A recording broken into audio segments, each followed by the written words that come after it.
Çek Meltem çek.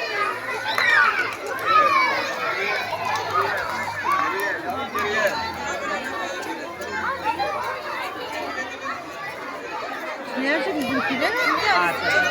Şeyde arkada.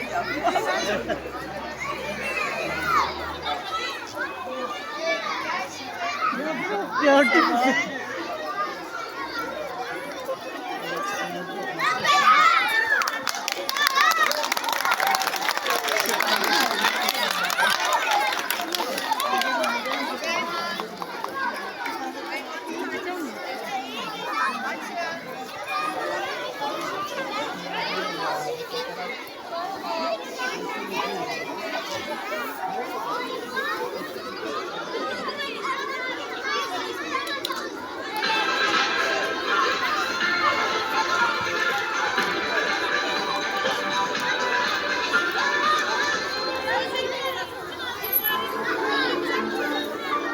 Toplumlar fidana, fidanlar ağaca, ağaçlar ormana, dönmeli yurdunda.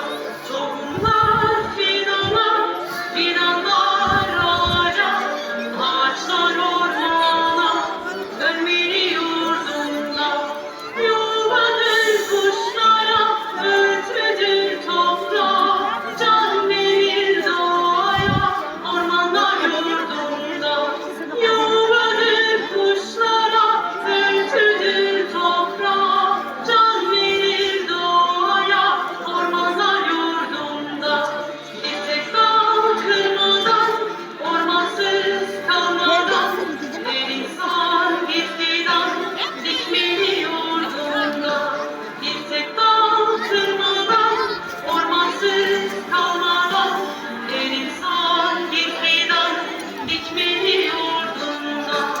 Yuvadır kuşlara, örtüdür toprağa, can verir doğaya, Hocam.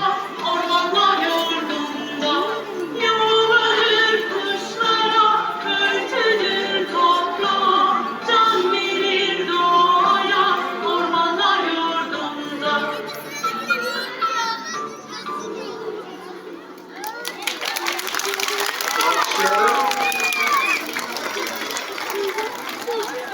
Aferin çocuklar.